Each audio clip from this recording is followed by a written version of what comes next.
ಸ್ವಾತಿ ಅಡುಗೆಮನೆಯಲ್ಲಿ ಚಹಾ ಮಾಡುತ್ತಿದ್ದಳು. ಅಷ್ಟರಲ್ಲಿ ಬಾಗಿಲಿನ ಗಂಟೆ ಮೊಳಗಿತು. ಅವಳು ಹೋಗಿ ಬಾಗಿಲು ತೆರೆದಾಗ ಎದುರಿಗೆ ಅಪರಿಚಿತ ವ್ಯಕ್ತಿಯೊಬ್ಬ ನಿಂತಿದ್ದ. ಅವನು ಶರ್ಮಾ ಅವರ ಮನೆ ಯಾವುದು ಎಂದು ಕೇಳಿದ. ಅವಳು ನಿಧಾನವಾಗಿ ಶರ್ಮಾ ಅವರ ಮನೆ 2 ಮನೆಗಳ ನಂತರ ಇದೆ ಎಂದಳು. ಆ ವ್ಯಕ್ತಿ ಧನ್ಯವಾದ ಹೇಳಿ ಅಲ್ಲಿಂದ ಹೋದ. ಆಗ ಅವಳ ನಾದಿನಿ ಬಂದು ಹಿಂದಿನಿಂದ ಅವಳ ಕೂದಲನ್ನು ಎಳೆದು, ಅತ್ತಿಗೆ, ಇಲ್ಲಿ ಪರಪುರುಷರೊಂದಿಗೆ ಮಾತನಾಡುತ್ತಿದ್ದೀಯಾ?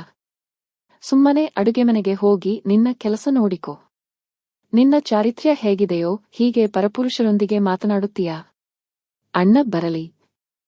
ಅವರು ನಿನಗೆ ಹೊಡೆದರೆ ಆಗ ನಿನಗೆ ತಿಳಿಯುತ್ತದೆ ಎಂದಳು. ಸ್ವಾತಿ ಆಶ್ಚರ್ಯಚಕಿತಳಾಗಿ, ಅಕ್ಕ, ನೀವೇನು ಹೇಳುತ್ತಿದ್ದೀರಿ ಎಂದು ಕೇಳಿದಳು. ಆ ವ್ಯಕ್ತಿ ಶರ್ಮಾ ಅವರ ಮನೆಯ ವಿಳಾಸವನ್ನು ಕೇಳುತ್ತಿದ್ದ ಅಷ್ಟೇ. ಅವಳ ನಾದಿನಿ ಅವಳಿಗೆ ಜೋರಾಗಿ ಕಪಾಳಕ್ಕೆ ಹೊಡೆದು, ಅಪ್ಪ, ಎಲ್ಲಿದ್ದೀರಿ ನೀವು? ನೋಡಿ, ಅತ್ತಿಗೆ ನನ್ನೊಂದಿಗೆ ವಾದ ಮಾಡುತ್ತಿದ್ದಾಳೆ ಎಂದಳು. ಆಗ ಅವಳ ಮಾವ ಕೋಪದಿಂದ ಬಂದು, ಸ್ವಾತಿ, ನೀನು ನನ್ನ ಮಗಳಿಗೆ ಏನು ಹೇಳಿದೆ ಎಂದು ಕೇಳಿದರು. ಸ್ವಾತಿಯ ಕಣ್ಣಲ್ಲಿ ನೀರು ತುಂಬಿಕೊಂಡಿತು. ಅವಳು, ಅಪ್ಪಾಜಿ, ನಾನು ಅಕ್ಕನಿಗೆ ಏನನ್ನೂ ಹೇಳಲಿಲ್ಲ ಎಂದಳು. ಆಗ ಅವಳ ಅತ್ತೆಯು ಅಲ್ಲಿಗೆ ಬಂದು ಕೋಪದಿಂದ, ನೀನು ಈ ಮನೆಗೆ ಬಂದಾಗಿನಿಂದ ಪ್ರತಿದಿನ ಏನಾದರೊಂದು ಗಲಾಟೆ ನಡೆಯುತ್ತಲೇ ಇರುತ್ತದೆ. ನಾನು ನಿನ್ನನ್ನೂ ಇಲ್ಲಿಗೆ ಮನೆ ಕೆಲಸ ಮಾಡಲು ಕರೆತಂದಿದ್ದೇನೆ, ಬಾಯಿ ಚಪಲಿಗೆ ಅಲ್ಲ. ಸುಮ್ಮನೆ ಅಡುಗೆಮನೆಗೆ ಹೋಗಿ ನಿನ್ನ ಕೆಲಸ ನೋಡಿಕೋ ಎಂದಳು. ಸ್ವಾತಿ ಅಳುತ್ತಾ ಅಡುಗೆಮನೆಗೆ ಹೋದಳು ಮತ್ತು ನನ್ನ ತಪ್ಪೇನು ಎಂದು ಯೋಚಿಸಲು ಪ್ರಾರಂಭಿಸಿದಳು. ಸ್ವಾತಿಯ ತಂದೆ ಹೃದಯ ರೋಗಿಯಾಗಿದ್ದರು. ಅವರು ಮಗಳನ್ನು ಬಹಳ ಪ್ರೀತಿಯಿಂದ ಬೀಳ್ಕೊಟ್ಟರು ಮತ್ತು 2 ದಿನಗಳ ನಂತರ ಸ್ವರ್ಗ ಸೇರಿದರು. ಸ್ವಾತಿ ಮೊದಲೇ ತುಂಬಾ ದುಃಖಿತಳಾಗಿದ್ದಳು, ಏಕೆಂದರೆ ತವರುಮನೆಯಲ್ಲಿ ಅವಳ ಅಣ್ಣ ಮಾತ್ರ ಇದ್ದನು ಮತ್ತು ಗಂಡನ ಮನೆಯವರ ದುರ್ವರ್ತನೆಯ ಬಗ್ಗೆ ಅವನಿಗೆ ಏನನ್ನೂ ಹೇಳಲು ಅವಳು ಬಯಸುತ್ತಿರಲಿಲ್ಲ, ಏಕೆಂದರೆ ಅವನು ಮೊದಲೇ ಎಲ್ಲವನ್ನೂ ಒಬ್ಬಂಟಿಯಾಗಿ ನಿಭಾಯಿಸುತ್ತಿದ್ದಾನೆ. ನನ್ನ ಬಗ್ಗೆ ಕೇಳಿದರೆ ಅವನು ಇನ್ನಷ್ಟು ತೊಂದರೆ ಅನುಭವಿಸುತ್ತಾನೆ ಎಂದು ಅವಳು ಭಾವಿಸಿದಳು. ಆದ್ದರಿಂದ ಅವಳು ಗಂಡನ ಮನೆಯವರ ದೌರ್ಜನ್ಯವನ್ನು ಸುಮ್ಮನೆ ಸಹಿಸಿಕೊಳ್ಳುತ್ತಿದ್ದಳು. ಅವಳ ಮದುವೆಯಾಗಿ 2 ತಿಂಗಳುಗಳಾಗಿದ್ದವು. ಆದರೆ ಮನೆಯಲ್ಲಿ ಯಾರೂ ಅವಳೊಂದಿಗೆ ಚೆನ್ನಾಗಿ ವರ್ತಿಸುತ್ತಿರಲಿಲ್ಲ. ಮನೆಯವರು ಅವಳನ್ನು ಕೇವಲ ಕೆಲಸದಾಕೆಯನ್ನಾಗಿ ಕರೆತಂದಂತಿದ್ದರು. ಅವಳ ಗಂಡ ವಿಕ್ರಮ್ ಕೂಡ ಅವಳನ್ನು ಯಾವಾಗಲೂ ಬೈಯುತ್ತಿದ್ದನು. ಸಣ್ಣ ತಪ್ಪಿಗೆ ಅವಳನ್ನು ಶಪಿಸುತ್ತಿದ್ದನು. ಅನೇಕ ಬಾರಿ ಅವಳ ರೂಪ, ಬಣ್ಣ ಮತ್ತು ಎತ್ತರದ ಬಗ್ಗೆ ಅವಳನ್ನು ಟೀಕಿಸಿದ್ದನು. ನಾನು ಇವರಿಗೆ ಇಷ್ಟವೇ ಆಗಿರಲಿಲ್ಲ ಎಂದರೆ ನನ್ನನ್ನು ಮದುವೆಯಾಗಿದ್ದೇಕೆ ಎಂದು ಅವಳು ಯೋಚಿಸುತ್ತಿದ್ದಳು. ಒಂದು ದಿನ ಈ ವಿಷಯ ಅವಳಿಗೆ ಗೊತ್ತಾಯಿತು. ಅವಳ ಗಂಡ ಮನೆಯವರೊಂದಿಗೆ ಕುಳಿತು ಮಾತನಾಡುತ್ತಿದ್ದಾಗ, ಹೆಚ್ಚು ಸುಂದರವಾದ ಹೆಂಡತಿ ಬೇಡವೆಂದು ನಾನು ಭಾವಿಸಿದ್ದೆ. ಆಗ ಅವಳ ಚಾರಿತ್ರ್ಯ ಸರಿ ಇರುತ್ತದೆ, ಆದರೆ ಇವಳ ಚಾರಿತ್ರ್ಯವೂ ಸರಿ ಇಲ್ಲ, ಇವಳು ಪರಪುರುಷರೊಂದಿಗೆ ಮಾತನಾಡುತ್ತಾಳೆ ಎಂದು ಹೇಳುತ್ತಿದ್ದನು. ಈ ಬೆಂಕಿ ಹಚ್ಚಿದ್ದು ಅವಳ ನಾದಿನಿಯೇ ಎಂದು ಅವಳಿಗೆ ಅರ್ಥವಾಯಿತು.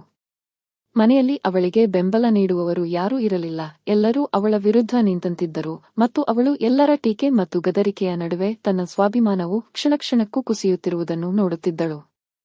ಪ್ರತಿ ಬೆಳಿಗ್ಗೆ ಎಲ್ಲಿ ಯಾವ ತಪ್ಪು ಆಗಿಬಿಡುತ್ತದೋ ಎಂದು ಭಯದಿಂದ ಅವಳು ಅಡುಗೆಮನೆಗೆ ಹೋಗುತ್ತಿದ್ದಳು. ಆದರೆ ಬೆಳಿಗ್ಗೆಯ ಚಹಾದಿಂದ ಹಿಡಿದು ರಾತ್ರಿಯ ಊಟದವರೆಗೆ ಅವಳ ಪ್ರತಿಯೊಂದು ಕೆಲಸದಲ್ಲೂ ಕೇವಲ ತಪ್ಪುಗಳನ್ನೇ ಹುಡುಕಲಾಗುತ್ತಿತ್ತು. ಒಂದು ದಿನ ಅವಳ ಆರೋಗ್ಯ ಸರಿಯಿರಲಿಲ್ಲ, ಆದರೂ ಹೇಗೋ ಅಡಿಗೆ ತಯಾರಿಸಿದಳು. ಎಲ್ಲರಿಗೂ ಊಟ ಬಡಿಸಿದ ನಂತರ ಅವಳ ಸೊಂಟ ನೋವಾಗುತ್ತಿತ್ತು. ಅವಳ ಹೊಟ್ಟೆಯು ತುಂಬಾ ನೋಯುತ್ತಿತ್ತು. ಅವಳಿಗೆ ಊಟ ಮಾಡುವ ಆಸಕ್ತಿಯೂ ಇರಲಿಲ್ಲ, ಆದ್ದರಿಂದ ಅವಳು ತನ್ನ ಕೋಣೆಗೆ ಹೋಗಿ ಮಲಗಿದಳು. ಅವಳ ಗಂಡ ಇನ್ನೂ ಆಫೀಸಿನಿಂದ ಬಂದಿರಲಿಲ್ಲ. ಸ್ವಲ್ಪ ಸಮಯದ ನಂತರ ಅತ್ತೆಯು ಅವಳನ್ನು ಕೂಗಿ ಕರೆದಳು, ಸ್ವಾತಿ, ಇಲ್ಲಿಗೆ ಬಾ. ಅವಳು ನಿಧಾನವಾಗಿ ಹೆಜ್ಜೆ ಹಾಕುತ್ತಾ ಹೊರಗೆ ಬಂದಳು. ಆಗ ಅವಳ ಅತ್ತೆ, ನೀನು ಸಿಂಕ್ನಲ್ಲಿ ಹಾಗೇ ಎಂಜಲು ಪಾತ್ರೆಗಳನ್ನು ಬಿಟ್ಟಿದ್ದೀಯಾ? ಪಾತ್ರೆಗಳನ್ನು ಯಾರು ತೊಳೆಯುತ್ತಾರೆ? ಅದಕ್ಕೆ ಅವಳು, ಅತ್ತೆ, ಇಂದು ನನ್ನ ಬೆನ್ನು ಮತ್ತು ಹೊಟ್ಟೆಯಲ್ಲಿ ತುಂಬಾ ನೋವು ಇದೆ. ನಾನು ಬೆಳಿಗ್ಗೆ ಪಾತ್ರೆಗಳನ್ನು ತೊಳೆಯುತ್ತೇನೆ. ಅದಕ್ಕೆ ಅವಳ ಅತ್ತೆ ಕೋಪದಿಂದ, ನೀನು ಈಗಲೇ ಪಾತ್ರೆಗಳನ್ನು ತೊಳೆಯಬೇಕು. ಎಂಜಲು ಪಾತ್ರೆಗಳನ್ನು ಅಡುಗೆಮನೆಯಲ್ಲಿ ಇಟ್ಟು ನಾವು ಅಡುಗೆಮನೆಯನ್ನು ಅಪವಿತ್ರಗೊಳಿಸಲು ಸಾಧ್ಯವಿಲ್ಲ. ಅವಳು ಗೋಗರೆಯುತ್ತಾ ಹೇಳಿದಳು, ದಯವಿಟ್ಟು ಅತ್ತೆ, ಇಂದು ನನ್ನ ಆರೋಗ್ಯ ಸರಿಯಾಗಿಲ್ಲ.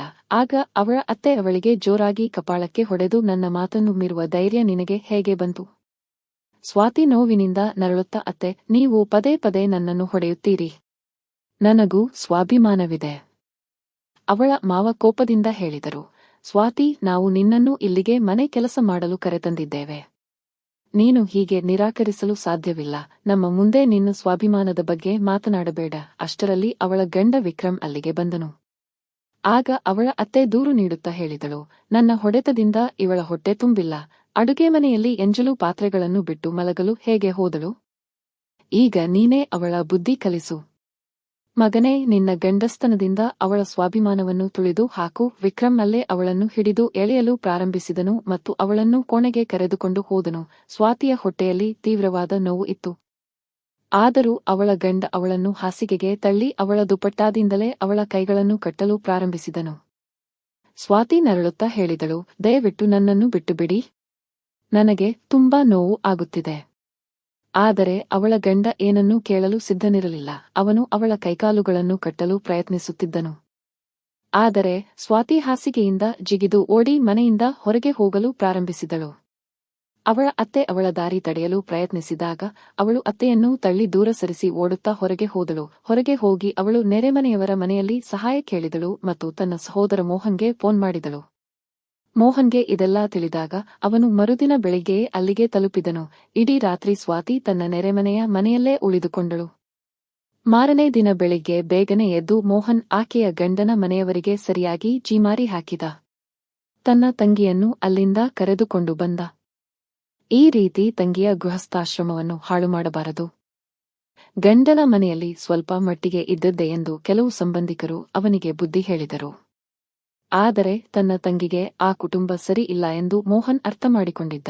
ಆದ್ದರಿಂದ ಅವನು ತನ್ನ ತಂಗಿಗೆ ಬೆಂಬಲವಾಗಿ ನಿಂತ. ನನ್ನ ತಂಗಿ ಭಾರವೇನಲ್ಲ, ಅವಳನ್ನು ಅಳುತ್ತಾ ನರಳುತ್ತಾ ಗಂಡನ ಮನೆಯಲ್ಲಿ ಬಿಡಲು ಎಂದು ಹೇಳಿದ. ತನ್ನ ಅಣ್ಣ ಎಂಥ ಒಳ್ಳೆಯವನು, ಕಷ್ಟದ ಸಮಯದಲ್ಲಿ ತನ್ನನ್ನು ಹೇಗೆ ಬೆಂಬಲಿಸುತ್ತಿದ್ದಾನೆ ಎಂದು ಸ್ವಾತಿ ಕಣ್ಣೀರು ಹಾಕಿದಳು. ನಿಧಾನವಾಗಿ ಸಮಯ ಕಳೆಯಿತು. ಸ್ವಾತಿ ಮತ್ತೆ ಓದಲು ಪ್ರಾರಂಭಿಸಿದಳು. ಮೋಹನ್ ಹೇಳಿದಂತೆ ವಿಚ್ಛೇದನ ಪ್ರಕ್ರಿಯೆಯನ್ನು ಸಹ ಪ್ರಾರಂಭಿಸಿದಳು. 1 ವರ್ಷದೊಳಗೆ ಅವಳ ವಿಚ್ಛೇದನವಾಯಿತು. ಈಗ ಅವಳು ಜೀವನದಲ್ಲಿ ಮುಂದೆ ಸಾಗಲು ಪ್ರಯತ್ನಿಸುತ್ತಿದ್ದಳು. ಕೆಲವು ವರ್ಷಗಳ ನಂತರ ಸ್ವಾತಿಯ ನಾದಿನಿಯ ಮದುವೆ ನಡೆಯಿತು. ಆದರೆ ಅವಳ ಗಂಡನ ಮನೆಯಲ್ಲಿ ಬಹಳ ಗಲಾಟೆಯಾಯಿತು. ಏಕೆಂದರೆ ಆಕೆಯ ನಾದಿನಿಯ ಒಂದಿಬ್ಬರು ಗೆಳೆಯರು ಆಕೆಯ ಗಂಡನ ಮನೆಗೆ ಹೋಗಿ ವಿಡಿಯೋ ಮತ್ತು ಫೋಟೋಗಳನ್ನು ತೋರಿಸಿ ಮದುವೆಗೆ ಮೊದಲು ಅವಳು ಏನೇನು ಮಾಡಿದ್ದಾಳೆ ಎಂಬುದನ್ನು ಎಲ್ಲರಿಗೂ ತಿಳಿಸಿದರು. ಸ್ವಾತಿಯ ಚಾರಿತ್ರ್ಯದ ಬಗ್ಗೆ ಬೆರಳು ತೋರಿಸಿದ ನಾದಿನಿ ಇಂದು ಯಾರನ್ನೂ ನೋಡಲು ಸಾಧ್ಯವಾಗುತ್ತಿಲ್ಲ. ಆಕೆಯ ಗಂಡನ ಮನೆಯವರು ಆಕೆಯನ್ನು ಮನೆಯಿಂದ ಹೊರಗೆ ಹಾಕಿದರು. ತನ್ನ ಮಗಳಿಗೆ ಹೀಗಾಯಿತಲ್ಲ ಎಂದು ಆಕೆಯ ಅತ್ತೆಗೆ ತುಂಬಾ ಆಘಾತವಾಯಿತು. ಆದರೆ ಮುಂದೆ ಏನಾಗಲಿದೆ ಎಂದು ಅವರಿಗೆ ತಿಳಿದಿರಲಿಲ್ಲ. ಒಂದು ದಿನ ವಿಕ್ರಮ್ ಆಫೀಸಿನಿಂದ ಮನೆಗೆ ಬಂದಾಗ ತುಂಬಾ ದುಃಖದಲ್ಲಿದ್ದ. ಸ್ವಲ್ಪ ಸಮಯದ ನಂತರ ಪೊಲೀಸರು ಅವನನ್ನು ಬಂಧಿಸಲು ಬಂದರು. ನನ್ನ ಮಗ ಏನು ಮಾಡಿದ್ದಾನೆ ಎಂದು ದಾಮಿನಿ ಆಶ್ಚರ್ಯದಿಂದ ಕೇಳಿದಳು. ಅದಕ್ಕೆ ಪೊಲೀಸರು, ನಿಮ್ಮ ಮಗ ಆಫೀಸಿನ ಡೇಟಾವನ್ನು ಕದ್ದು ಮಾರಾಟ ಮಾಡಿದ್ದಾನೆ. ಆದ್ದರಿಂದ ನಾವು ಅವನನ್ನು ಬಂಧಿಸಲು ಬಂದಿದ್ದೇವೆ ಎಂದು ಹೇಳಿದರು. ಈಗ ಕೋರ್ಟಿನಲ್ಲಿ ಅವನ ಕೇಸ್ ನಡೆಯುತ್ತಿತ್ತು. ಇಡೀ ಕುಟುಂಬ ದುಃಖದಿಂದ ಆವೃತವಾಗಿತ್ತು. ಆಘಾತದಿಂದ ಅವನ ಮಾವನಿಗೆ ಹೃದಯ ಸಂಬಂಧಿ ಕಾಯಿಲೆ ಬಂದು ಅವರು ಔಷಧಿಗಳ ಮೇಲೆ ಬದುಕುವಂತಾಯಿತು. ಅವರು ಮುಗ್ಧ ಸ್ವಾತಿಯ ಮೇಲೆ ದೌರ್ಜನ್ಯ ಮಾಡಿದ್ದರು. ಬಹುಶಃ ಕಾಲ ಅವರಿಗೆ ಅದೇ ರೂಪದಲ್ಲಿ ಶಿಕ್ಷೆ ನೀಡುತ್ತಿತ್ತು. ಸ್ವಾತಿ ಮತ್ತು ಮೋಹನ್ಗೆ ಆಗಾಗ ಅವರ ದುರವಸ್ಥೆಯ ಸುದ್ದಿ ಸಿಗುತ್ತಿತ್ತು. ಇದೇ ವೇಳೆ ಸ್ವಾತಿಯ ಅತ್ತೆಯ ಬಗ್ಗೆ ಎಲ್ಲೆಡೆ ಸುದ್ದಿ ಹರಡಿತ್ತು, ಅವರು ಮಾಟಮಂತ್ರ ಮಾಡುತ್ತಾರೆ ಎಂದು.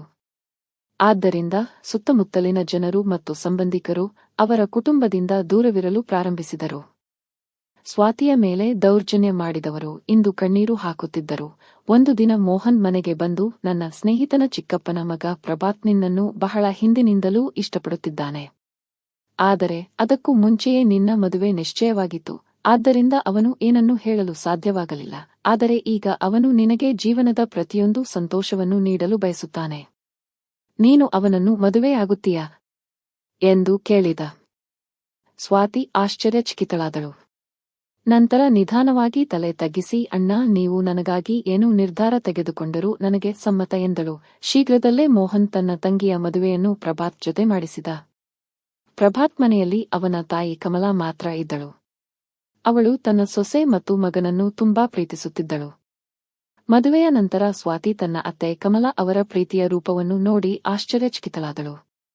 ಯಾವುದೇ ಅತ್ತೆ ಇಷ್ಟೊಂದು ಪ್ರೀತಿ ತೋರಿಸಲು ಸಾಧ್ಯವೇ ಎಂದುಕೊಂಡಳು. ಇದಲ್ಲದೆ ಪ್ರಭಾತ್ ಅವಳನ್ನು ಸ್ವಾವಲಂಬಿಯಾಗಲು ಹೇಳಿದಾಗ, ನಾನು ಇಲ್ಲಿ ಏನು ಕೆಲಸ ಮಾಡಲಿ ನನಗೆ ಏನೂ ಅರ್ಥವಾಗುತ್ತಿಲ್ಲ ಎಂದಳು. ಆಗ ಇಬ್ಬರೂ ಗಂಡ ಹೆಂಡತಿ ಸೇರಿ ಬೇಬಿ ಸಿಟ್ಟಿಂಗ್ ಪ್ರಾರಂಭಿಸಿದರು. ಅದರ ಜವಾಬ್ದಾರಿಯನ್ನು ಪ್ರಭಾತ್ ನಂತರ ಹೆಂಡತಿಗೆ ವಹಿಸಿದ. ಸ್ವಾತಿ ಈಗ ತುಂಬಾ ಸಂತೋಷವಾಗಿದ್ದಳು.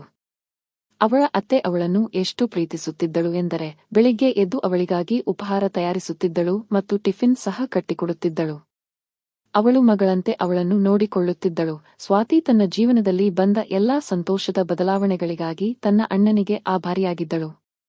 ಏಕೆಂದರೆ ಅವನ ಪ್ರಯತ್ನಗಳು ಮತ್ತು ಬೆಂಬಲದಿಂದಲೇ ಇಂದು ಅವಳ ಜೀವನದಲ್ಲಿ ಇಷ್ಟೊಂದು ದೊಡ್ಡ ಬದಲಾವಣೆ ಬಂದಿದೆ. ಮತ್ತು ಯಾರು ಸ್ವಾತಿಯನ್ನು ಅಳಿಸಿದರೋ ಅವರ ಜೀವನದಲ್ಲಿ ಅಂಥ ಕೆಟ್ಟ ಸಮಯ ಬಂದಿತು ಎಂದರೆ ಅದರಿಂದ ಹೊರಬರಲು ಯಾವುದೇ ದಾರಿ ಇರಲಿಲ್ಲ.